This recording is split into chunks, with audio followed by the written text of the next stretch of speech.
mi amigo querido, qué alegría. Ya llegamos a la última lección de este trimestre. Este trimestre estudiamos las epístolas de Pablo a los Filipenses y a los Colosenses.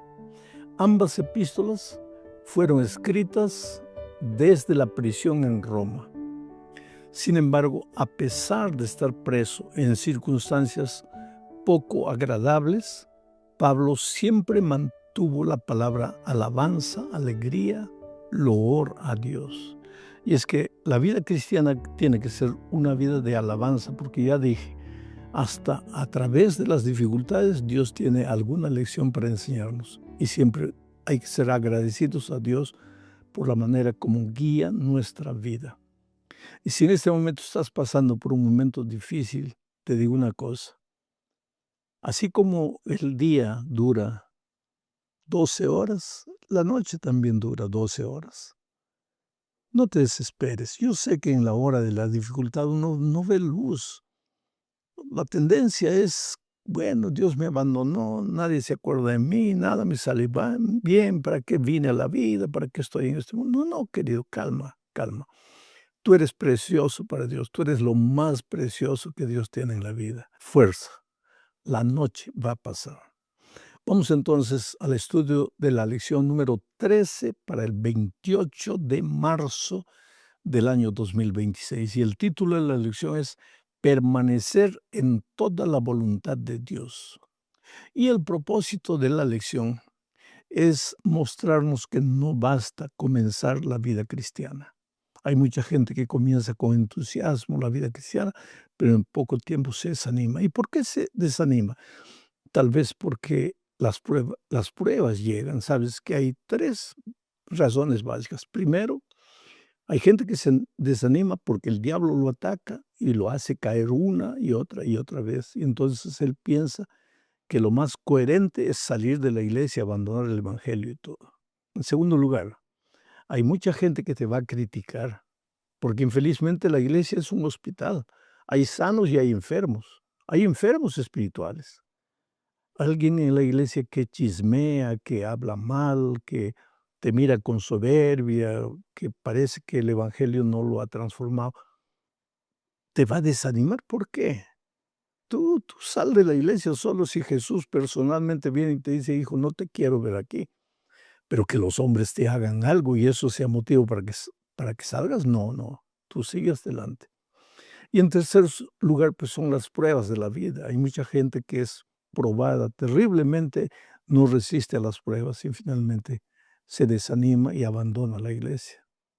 Que Dios te bendiga para permanecer fiel hasta el fin. Entonces vamos a la primera parte de nuestro estudio bajo el subtítulo de Lecciones de Evangelización. En realidad, la última parte del capítulo 4 de Colosenses son saludos, pero dentro de esos saludos hay algunos mensajes interesantes que debemos tener en cuenta. Pablo escribe esta epístola desde la prisión. Él ya no puede evangelizar personalmente porque está preso, pero envía algunos amigos suyos para hacer lo que él no puede hacer, para predicar y llevar primero las cartas y llevar también el mensaje hablado a través del ministerio de sus amigos. Entonces vamos a leer Colosenses capítulo 4, versículos 7 al 9. Dice así: todo lo que a mí se refiere os lo hará saber Tíquico, amado hermano y fiel ministro y consiervo en el Señor. Tíquico. Mira la manera cariñosa como Pablo se refiere a Tíquico. ¿Qué es lo que le dice? Porque esto que está escrito es en la última parte de la epístola a los Colosenses. O sea, cuando escribe a los Colosenses, ¿qué es lo que Pablo dice? Estoy enviando a mi amado hermano, fiel ministro y consiervo en el Señor, Tíquico. ¿Para qué lo estoy enviando? Para que él vea todo lo que están pasando ustedes. Y de acuerdo a eso, no solo les entrega la carta, sino de acuerdo a eso les predique, les enseñe la palabra de Dios. Porque Tíquico ha pasado tiempo conmigo y yo le he instruido y lo he preparado. Y ahora Tíquico va para ustedes, no solo llevando la carta, sino llevando instrucciones. Es interesante. Vuelvo a leer. Todo lo que a mí se refiere os lo hará saber Tíquico, amado hermano y fiel ministro y consiervo en el Señor. Hay una parte más que quiero destacar aquí. Todo lo que a mí se refiere. Pablo, en su epístola a los Colosenses, no por que se le estaba acabando la extensión de la carta, sino porque él no quería hablar de sus sufrimientos, de sus dolores. Y dice, bueno, si ustedes le preguntan a Tíquico, él les va a comunicar cómo sufro, cómo padezco, en fin, la vida que estoy viviendo aquí en la cárcel. Pero lo que yo quiero es saber que la carta contiene ánimo. Ahora, Tíquico, que ha visto lo que estoy pasando, les hablará alguna cosa más si ustedes le preguntan.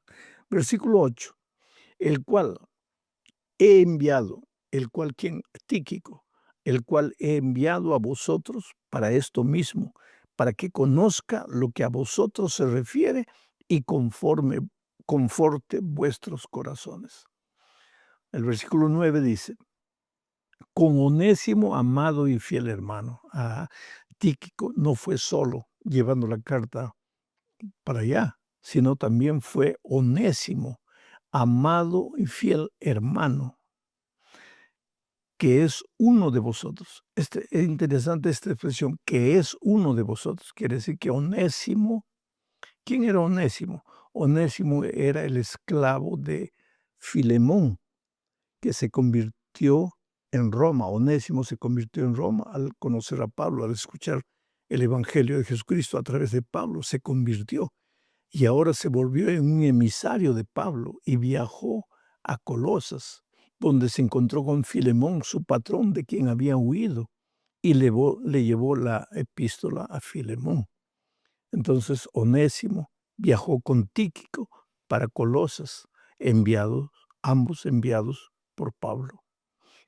Vamos a seguir leyendo. Versículo 9. Con Onésimo, amado y fiel hermano, que es uno de vosotros. Todo lo que acá pasa os lo harán saber. Muy bien, vamos a la segunda parte ahora, hablando de la conectividad en la iglesia primitiva. Mira, en aquellos días no había redes sociales, pero Pablo había armado una red de amigos. Y esos amigos iban para un lado, iban para otro lado, hacían otros amigos, transmitían el Evangelio.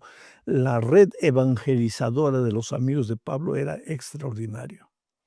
Solo en el libro de los Hechos de los Apóstoles se menciona 100 amigos de Pablo. Solo en la epístola de Filemón, en la epístola de Pablo a los filipenses y a los colosenses se mencionan unos 20 amigos de Pablo.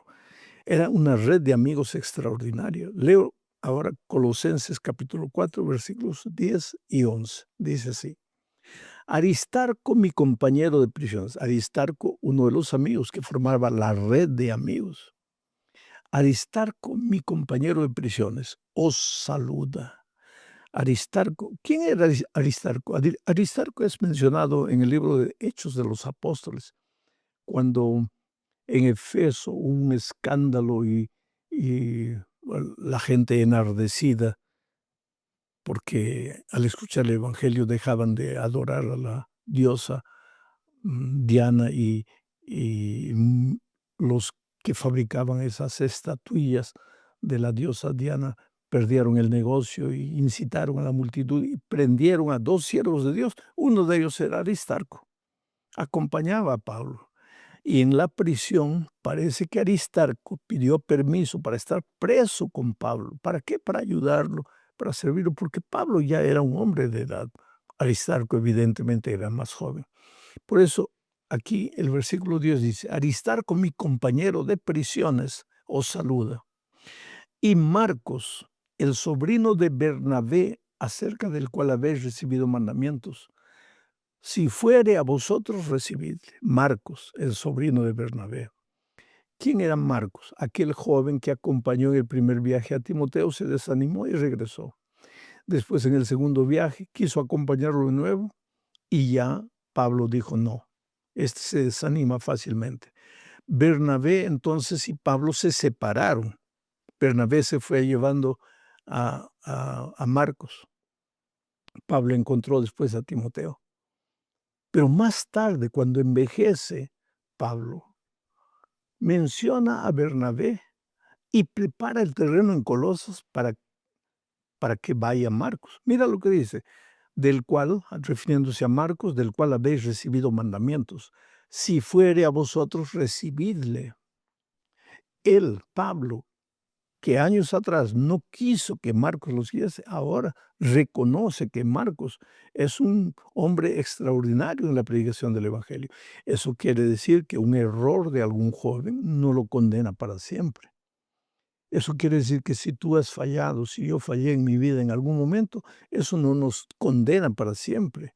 Siempre hay una oportunidad para levantarse, para continuar, para corregir lo que sea errado. Qué lección tremenda nos da Marcos aquí. Versículo 11, sigo leyendo. Y Jesús llamado justo, que son los únicos de la circuncisión que me ayudan en el reino de Dios y han sido para mí un consuelo. Jesús llamado el justo, otro amigo de la red de amigos de Pablo.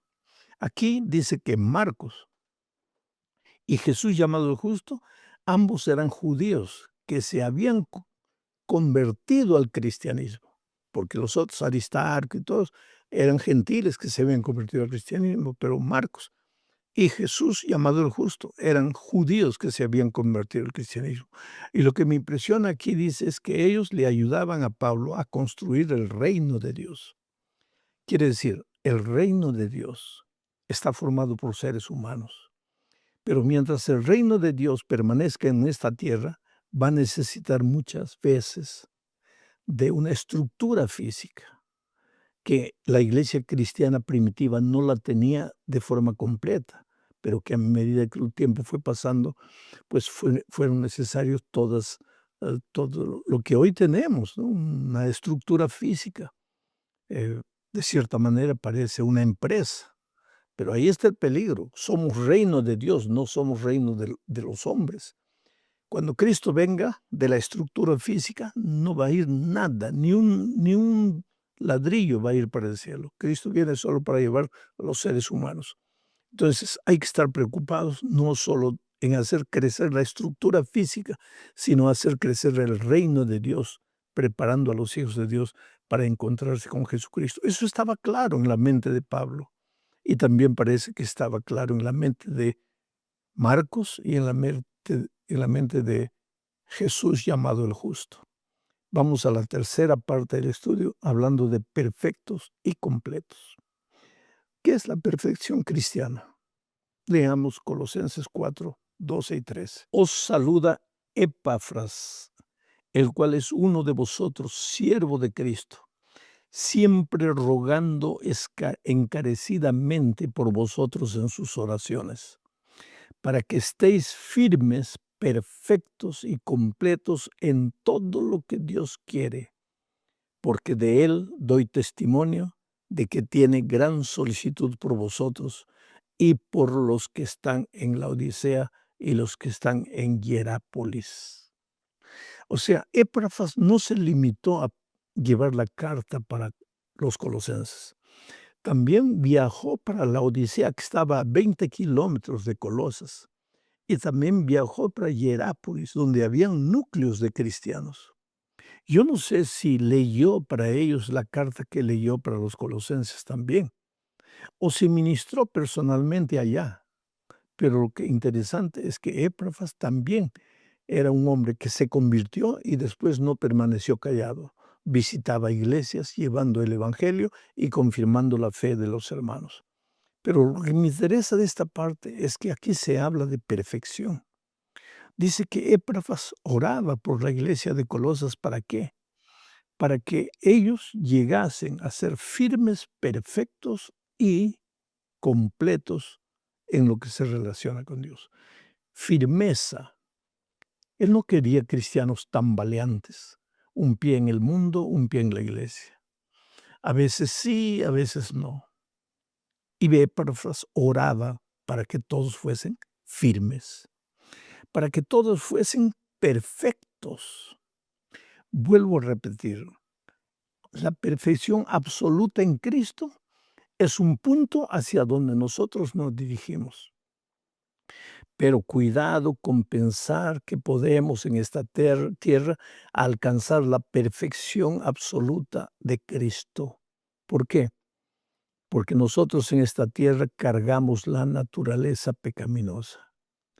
Y aunque podemos caminar el camino de la perfección y ser perfectos mientras nos dirigimos a la perfección, somos imperfectos y perfectos. Perfectos porque no desistimos del camino de la perfección. Imperfectos porque no tenemos la perfección absoluta. Pero cuando le veamos como Él es, seremos como Él es. Esa sería la mayor experiencia del cristiano. Muy bien, vamos a la parte 4. Vivir en el mundo sin pertenecer al mundo. Oh, querido, no es fácil seguir a Jesús en este mundo. Leo lo que dice Colosenses 4, 14, 15. Os saluda Lucas, el médico amado, y Demas. Mira, de Demas solo dice eso, Demas. ¿Por qué? Porque Demas lo abandonó. Demas abandonó el camino de Dios. Demas es el típico hombre que entró con un fervor extraordinario a la iglesia y en poco tiempo se desanimó y se fue. Pero Lucas, el escritor del libro de Hechos de los Apóstoles, que acompañó a Pablo en todo tiempo sin aparecer, registrando todo, por eso tenemos el libro de Hechos de los Apóstoles. Lucas, que escribió el Evangelio de San Lucas, ese hombre fue un hombre de inspiración. Os saluda Lucas, el médico amado, y Demas. Saludad a los hermanos que están en la Odisea. La Odisea quedaba a 22 kilómetros de Colosas. Y sigo leyendo. Y a Ninfa y a la iglesia que está en su casa. Había una casa en la iglesia de Ninfa. ¿Por qué? Porque si tú revisas un poco la historia de la iglesia, vas a ver que la iglesia primitiva no construyó templos. ¿Dónde se reunía? En las casas y en las sinagogas. Cuando todos los judíos se convertían, pues la sinagoga era un lugar de reunión, de estudio de la palabra de Dios. Pero no había templo, programa de culto como nosotros tenemos hoy, con escuela sabática, con culto divino, con música especial. Eso no existía. En las casas las personas básicamente se reunían para orar, cantar y estudiar la palabra de Dios. Y la iglesia crecía y se dice que el gran crecimiento de la iglesia primitiva en los primeros siglos se debió a que la iglesia se reunía en las casas. Casas se multiplicaban, casas iglesias, hogares de luz, grupos pequeños se multiplicaban. Pero ¿qué pasó? Cuando el emperador Constantino se convirtió, entre comillas, al cristianismo, dijo, ¿cómo es que vamos a estar reuniéndonos a las casas? No, hay que construir un templo para Dios y construir un templazo. Y las personas salieron de las casas y se vinieron al templo. Y ahí comenzó la decadencia espiritual de la iglesia, porque en las casas ellos mantenían el fervor cristiano y el fervor misionero. Pero en el templo, pues en un templo de 1000, ¿cuántos participan? 50, 100 y 900, miran el programa. La iglesia se ha vuelto un club religioso, no puede ser así. La iglesia es una iglesia misionera. Es por eso que las iglesias que se organizan en grupos pequeños, que se reúnen los sábados en la iglesia, pero durante la semana se reúnen en las casas, son las iglesias que más crecen en nuestros días. Bueno, mi hermano querido, llegamos al final de esta lección hablando de la gracia maravillosa de Jesucristo. Un mensaje para la Odisea. ¿Qué dice Colosenses 4, 16 al 18? Cuando esta carta haya sido leída entre vosotros, haced que también se lea en la iglesia de los laodicenses, y que la de la Odisea la leáis también vosotros. Decid a Arquipo, otro amigo de Pablo, mira, que cumplas el ministerio que recibiste en el Señor, la salutación de mi propia mano de Pablo, acordaos de mis prisiones. La gracia sea con vosotros. Hay algunas cositas que necesito decir aquí. En primer lugar, ¿quién era Arquipo? Parece que Arquipo era hijo de Filemón y Apia. ¿Te acuerdas que Onésimo era siervo de Filemón, que se escapó, se convirtió en Roma y volvió llevando la epístola a Filemón? Bueno, Filemón y Apia eran una pareja y el hijo era Arquipo, que tenía un ministerio especial, y Pablo le dice que él no abandone ese ministerio. Otra cosa, la carta a los colosenses, de acuerdo con este texto, también fue leída para la Odisea. Y la carta de la Odisea para los colosenses. ¿Pero qué carta?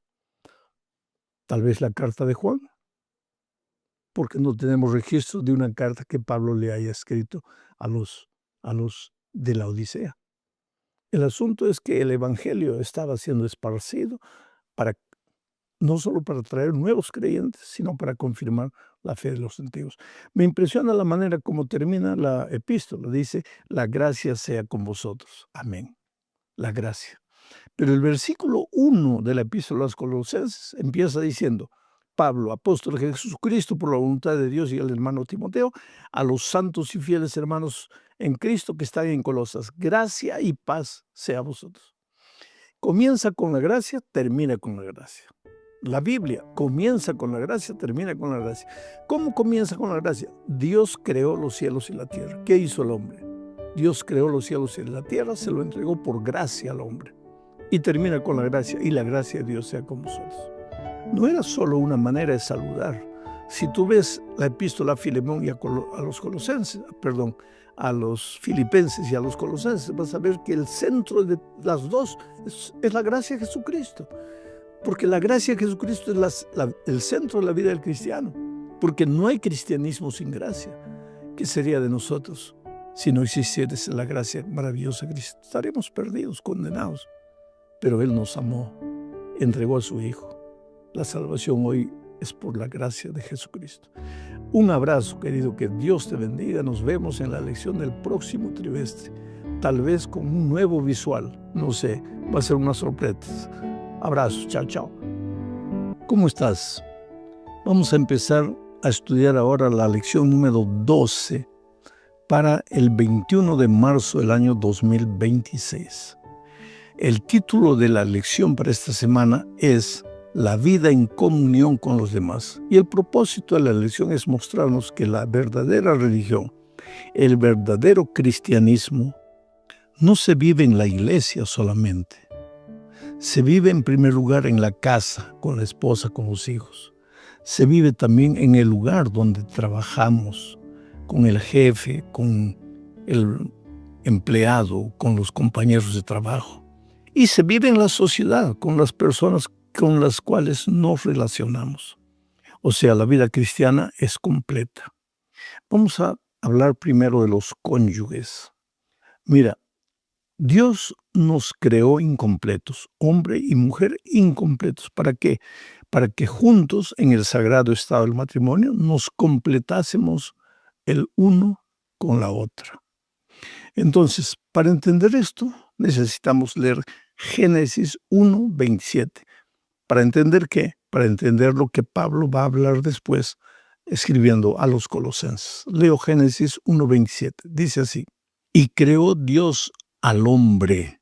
Esa palabra hombre en hebraico, en hebreo, es Hadam.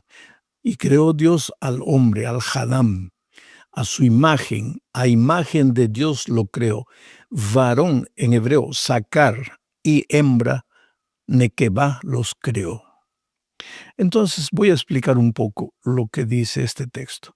Cuando Dios creó al hombre, al Hadam. Pero Hadam no es hombre masculino, es ser humano, al ser humano. Creó Dios al ser humano, al Hadam. Pero ese ser humano estaba formado por dos partes. Un Zakar, o sea, un varón, y un Nekebá, o sea, una mujer. Zakar, varón, y Nekebá, mujer, juntos forman un Hadam, un ser humano.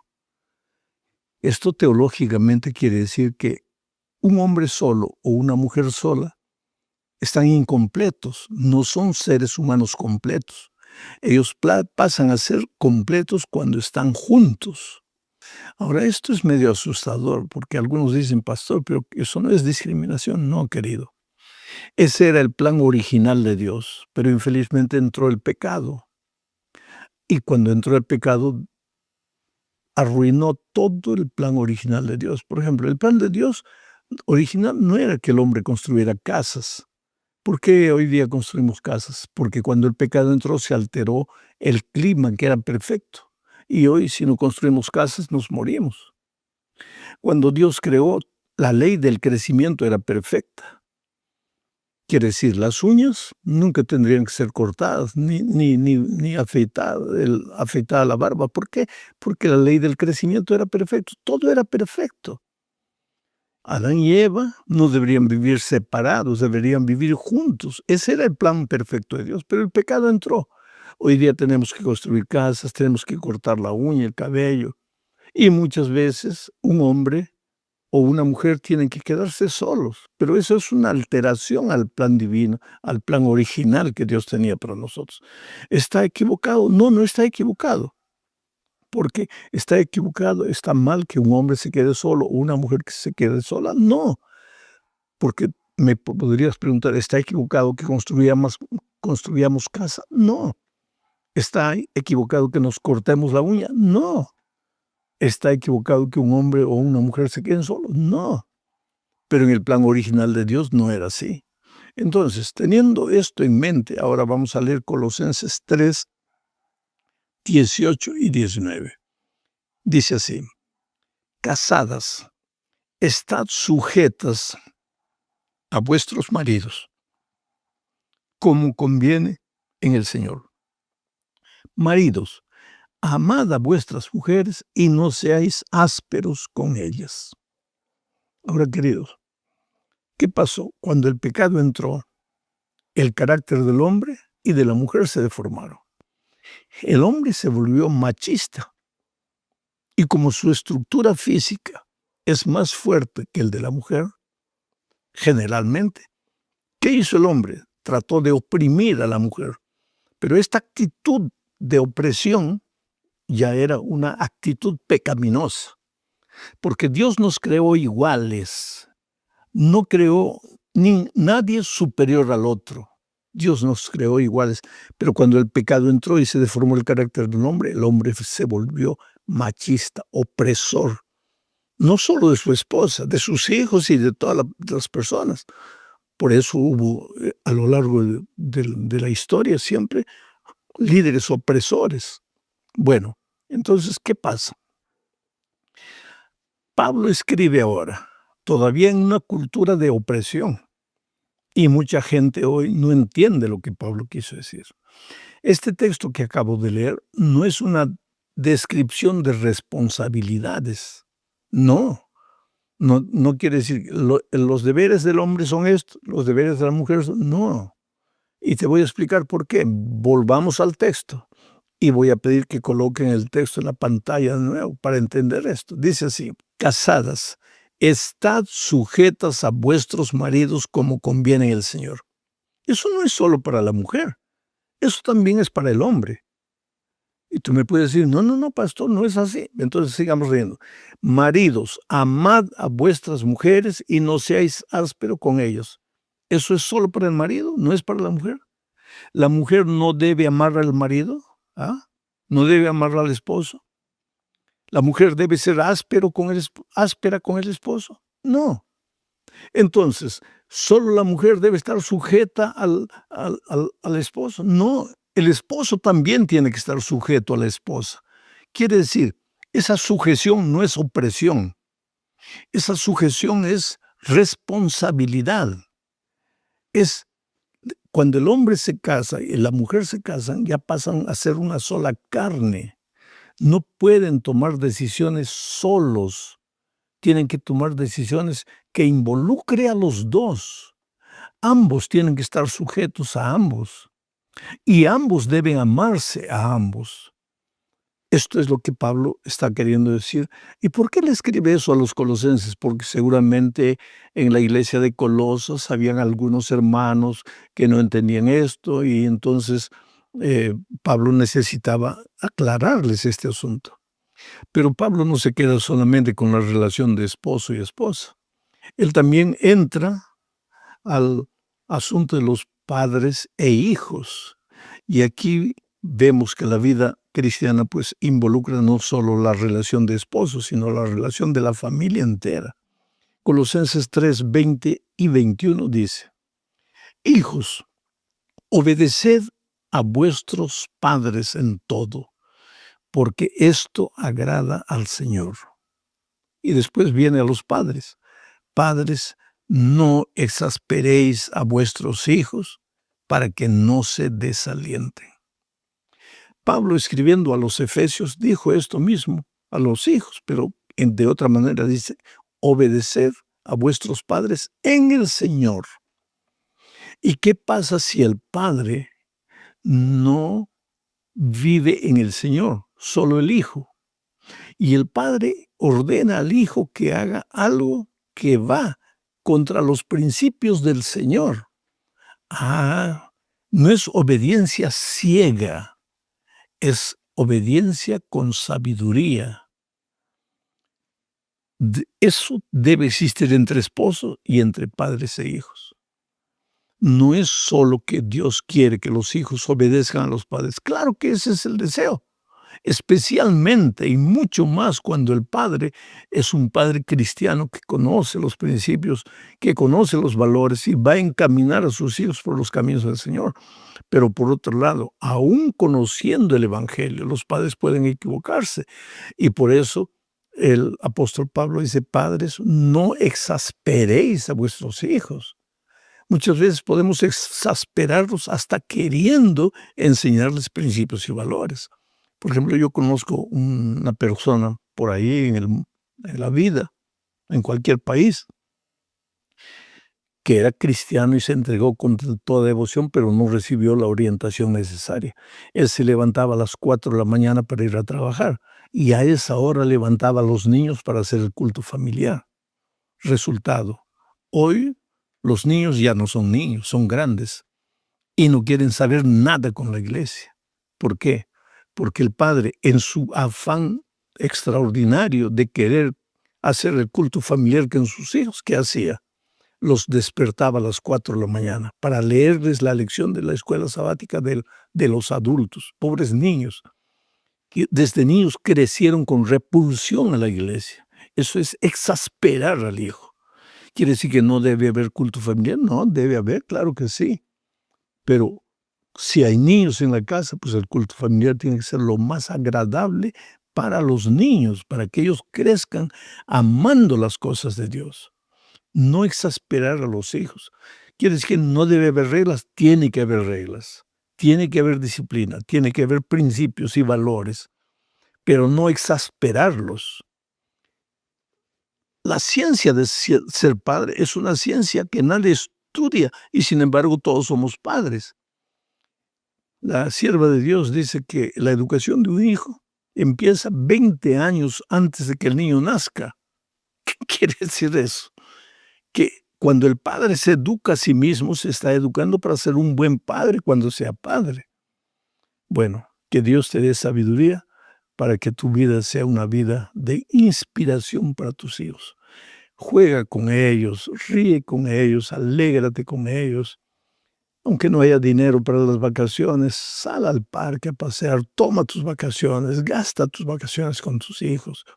Es la mejor manera de hacerse amigo de los hijos. Y cuando ellos crezcan, pues, si un día se van de la iglesia, porque todos somos dueños de la libertad, cada uno escoge su camino, y aunque haya sembrado el evangelio en su corazón, de repente él crece y toma su decisión contraria a lo que enseñaste, pero por lo menos te queda en el corazón la satisfacción de que hiciste todo para que tu hijo creciera en los caminos del Señor. Y otra cosa, hay 3 promesas en la Biblia que me animan. La primera es: echa tu pan sobre las aguas y después de muchos días lo hallarás. Siembra la semilla nunca va a morir. Otra promesa: instruye al niño en su camino y cuando fuere viejo no se apartará de él. El evangelio está plantado en el corazón de tu hijo. Y la otra: mi palabra, dice Dios, no volverá a mí vacía, Por lo tanto, si tú plantaste la palabra de Dios en tu corazón, la palabra va a producir frutos. Tal vez tú ya habrás muerto cuando tu hijo va a recordar lo que le enseñaste cuando era niño y va a volver a la iglesia. Y cuando Cristo venga vas a tener la gran sorpresa de ver a tu hijo en el reino de los siglos. ¿Por qué? Porque la palabra de Dios está plantada en su corazón. Ahora vamos a la parte 3 de este estudio, hablando de relaciones laborales. Querido, es necesario también ser cristiano en la vida profesional. Leo lo que dice Colosenses 3, 22 al 25 y después el 4:1. Leo, dice, siervos, obedeced en todo a vuestros amos terrenales, no sirviendo al ojo como los que quieren agradar a los hombres, sino con corazón sincero, temiendo a Dios. Y todo lo que hagáis, hacedlo de corazón, como para el Señor y no para los hombres, sabiendo que del Señor recibiréis la recompensa de la herencia, porque a Cristo el Señor servís. Mas el que hace injusticia, pues recibirá la injusticia que hiciere, porque no hay acepción de personas. Amos, haced lo que es justo y recto con vuestros siervos, sabiendo que también vosotros tenéis un amo en los cielos. Voy a resumir lo que Pablo está diciendo aquí. El empleado debe trabajar no como si trabajase para su patrón, sino como si trabajase para Dios. Porque aunque el patrón le sea injusto en esta tierra, tal vez no pagándole lo que le debe pagar o no reconociendo el esfuerzo que él hace, Dios está registrando todo en el cielo y Él te dará la herencia eterna cuando venga. Donde estés, haz lo mejor que puedas hacer. Haz lo que tengas que hacer con tu corazón, con tu mente, con tu cuerpo. Trabaja no como para los hombres, sino como para Dios. En segundo lugar, patrón, gerente, tú no tienes esclavos. La Biblia llama siervos, pero traduciendo para nuestro yo diría, tienes empleados, seres humanos que te dan su vida, 8 horas de su vida por día para ti. ¿Qué les das tú a final de mes? Dinero. ¿Qué vale más, la vida o el dinero? O sea, el empleado te da más de lo que el patrón le da al empleado. Por eso hay que ser justo, porque si no eres justo, dice Pablo, un día el Dios justo te va a juzgar a ti por las injusticias que hiciste. Yo quisiera hacer una apelación a todos los que tienen empleados. El empleado vive de su sueldo. Así que si hay que sacrificar cualquier cosa, sacrifícala, menos el sueldo del empleado. Tú no sabes cómo las familias esperan final de mes contando los centavos. Y cuando llega final de mes, paga lo que tengas que pagar. Sacrifica cualquier otra cosa menos el sueldo de los empleados, porque ellos viven de eso. Que Dios te dé sabiduría para ser un patrón justo, para ser un empleado justo. Pero ahora seguimos hablando del punto 4 de nuestra lección, donde el subtítulo es Orando unos por otros. Y aquí hablaremos del valor de la oración intercesora. Pero también vamos a ver en realidad cómo se ora. Miren lo que dice Colosenses 4, 2 al 4. Perseverad en la oración. Perseverad, esa palabra me gusta. A veces tú dices, Dios no me responde, pero ¿cuántas veces has orado? 1, 2, 3 veces. Pero Pablo dice que debemos perseverar, o sea, orar, sin cansarse. Aunque te parezca que Dios no te responde, sigue orando. Tu oración no es para que tú cambies la opinión de Dios. Dios ya sabe lo que es bueno para ti. Entonces, ¿para qué oro? Para que tú crees dependencia de Dios. La oración, en lugar de transformar a Dios, te transforma a ti. Y cuando tú perseveras en la oración, muchas veces llegas a entender que lo que le estás pidiendo a Dios no tiene sentido. Y Dios que te ama no te lo da porque te haría mal. Porque nosotros somos delante de Dios como un niño que pedimos, ni sabemos a veces lo que pedimos, si nos va a hacer mal o nos va a hacer bien. En segundo lugar, sigo leyendo, perseverad en la oración, velando en ella con acción de gracias. Ora, pero siempre que oras, empieza agradeciendo a Dios. Agradece, agradece, agradece. Agradece, ¿por qué?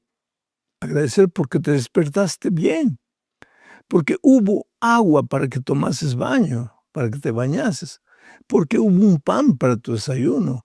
Agradece a Dios por el aire que respiras, por el sol que salió o que no salió, o por la lluvia que está cayendo para fertilizar la tierra. Inclusive agradece a Dios por las pruebas que llegan a tu vida, porque si la prueba no te hiciera crecer, Dios no la mandaría. Dios te manda pruebas para ver, para desarrollar en ti tu carácter de resiliencia, tu carácter de resistencia, para que aprendas a no rendirte fácilmente con las adversidades de la vida. Entonces agradece, agradece a Dios. Una oración efectiva es una oración donde permaneces en oración, la perseverancia. En segundo lugar, agradeces en la oración. Ahora sigo leyendo. Velando en ella con acción de gracias, orando también al mismo tiempo por nosotros, dice Pablo. Aquí entra la oración intercesora. La oración intercesora ayuda a la persona por la que intercedes, pero te ayuda a ti también a crecer. Porque había un hombre pobre en la vida que solo tenía plátano para comer y se quejaba, pero un día cuando miró para atrás vio que otra persona recogía las cáscaras que él arrojaba para poder comer. Y entonces eso le hizo pensar que él no era el centro del universo. Yo sé que tienes dificultades, yo sé que tienes problemas, pero tienes que entender que hay gente que tal vez sufre más que tú. Entonces, ora por ti, persevera en la oración por ti, con acción de gracias, pero por otro lado, ora por otras personas y eso te va a ayudar a crecer a ti mismo. Por eso yo agradezco y quiero aprovechar este momento para decirte que me siento feliz cuando en la página, en los comentarios, entra alguien y registra un pedido de oración. Después entra otro y dice, yo estoy orando por ti, y inclusive coloca palabras de ánimo. Y yo me emociono cuando leo todo eso y oro, tanto por los que registraron su pedido, cuantos por los que dicen que están orando por ellos. Oro. Y sé que esa oración intercesora no solo me ayuda a mí, no solo te ayuda a ti, sino a mí, a crecer espiritualmente. Por eso digo, qué feliz me siento, porque yo sé que hay una red gigantesca de oración. En todos los lugares hay gente que ora, clama, y yo les llamo mis guerreros de oración. Vamos entonces ahora a la última parte de este estudio, hablando de cómo andar en sabiduría. Mira, cuando andas con Cristo, Cristo es la fuente de la sabiduría. Entonces andas sabiamente. ¿Qué cosa es andar sabiamente? Prudentemente, equilibradamente, sensatamente.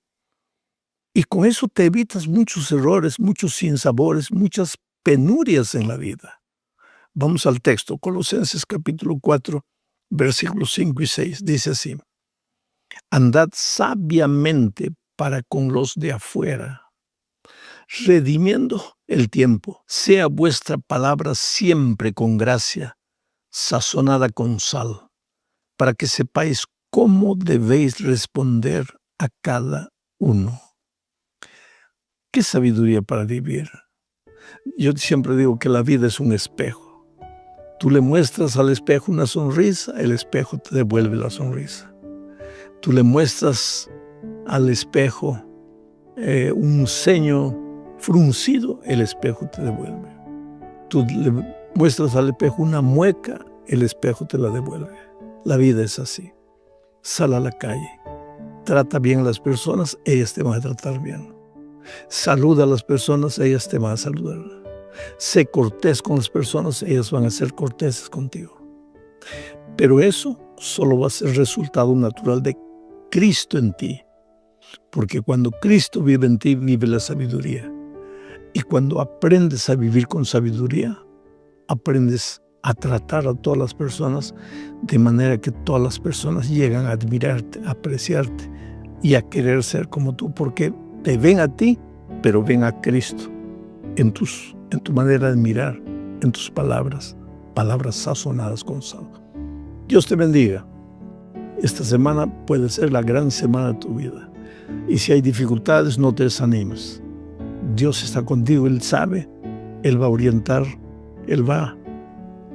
tus pasos de manera que salgas victorioso. Chao, felicidades.